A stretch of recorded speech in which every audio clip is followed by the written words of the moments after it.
Hey, it's Greg with Joe and Jim. All right, you have a 16-year-old son named Dante. Landon's 10. I have an 8-year-old. So I didn't play in the big leagues. You guys did. I am the third base coach of my kid pitch team, and I hear all these instructions. I hear all these dads who act like they know what they're talking about. I'm a third base. You are? Yeah, I'm a third base. I'm sure you're more knowledgeable than me. I love it. It's so much fun, but there are a lot of dads watching right now. How do you begin to father and coach your kid in this sport? The first thing that I always try to do is point out to my son the good things that he did in the game. It could be a walk. It could be one play during the game, because the one thing I don't ever want to forget is how difficult this game is.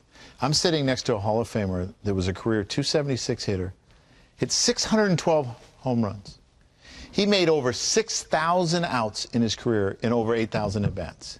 That's a lot of failure. So this. Thank you, Joe. Yeah, but you're a Hall of Famer, right? But this is a hard game. The point of it is, yes, agreed. Right, and I hear dads getting mad at their kids when they swing at a pitch up here.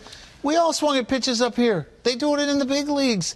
You know, to me, our job is to teach them to want to come back the next day because they enjoyed it.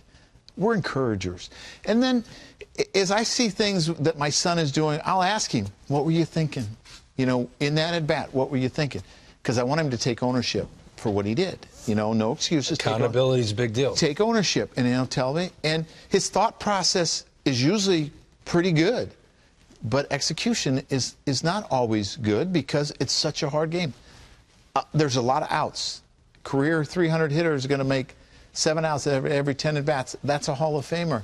This is not an easy game, and don't forget that. And the one thing that really kills me the most is when I hear fathers reprimanding their kids in public or yelling at them coaching first base about swinging at a pitch up here. It kills. This is a hard game. Don't forget it. Encourage your kids. What about you, Jim? I couldn't agree more. I think embrace your kids. Enjoy the love of the game. You know, I mean, I know as parents, we all want to coach our kids. I think you have to let the coaches kind of, you know, set that example for the kids. To me, I think the most important thing for me with my 10-year-old is our rides to the ballpark. Yeah. You know, those car times. You know, we talk the game when we're going to the park. When the game is done, our kind of rule is we don't really talk it. You know, I give him 2 days. I don't really, you know. No matter how good the game is. No matter how the game is. You know, we don't really break down what happened in the game after. You know, him and I will go get a chocolate shake or, you know, go get ribs. And we embrace that moment of father and son. And then, you know, I give him a day. I give him possibly 2 full days. And then we go out to the garage and I flip and we talk. And the things that I see from the third base coaching box, they're up here. So I know what I want to say to him, but I don't want to do it after the game, and I don't want to necessarily do it the next day.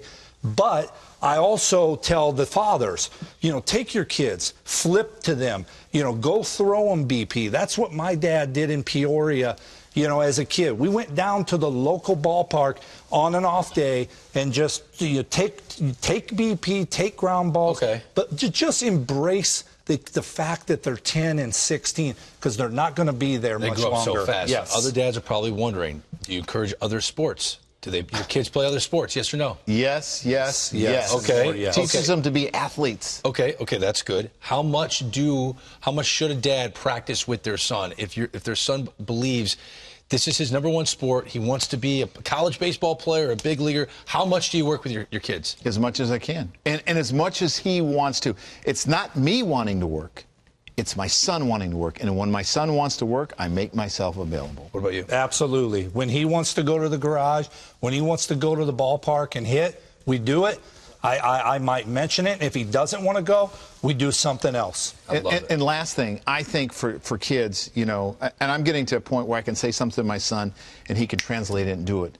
But until they're 13, 14, it's easier for them to emulate, to watch something on TV and copy a swing or copy footwork than it is to tell them, do this. Right. It just doesn't register. Right. Remember the book I showed you? I came down for coffee and Landon wrote in the book.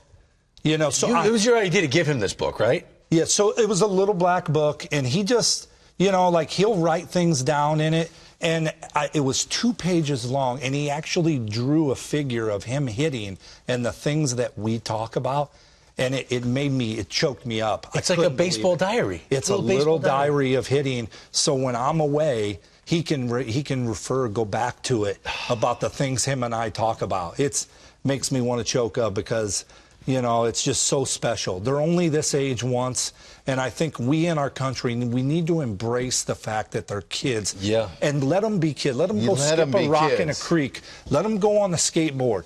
Baseball is not everything, but they love it, and we want to embrace that. Just slow the process down and enjoy. Go to the ballpark as a parent. It's okay. Sit there and just watch the game and embrace it. They don't have to be perfect.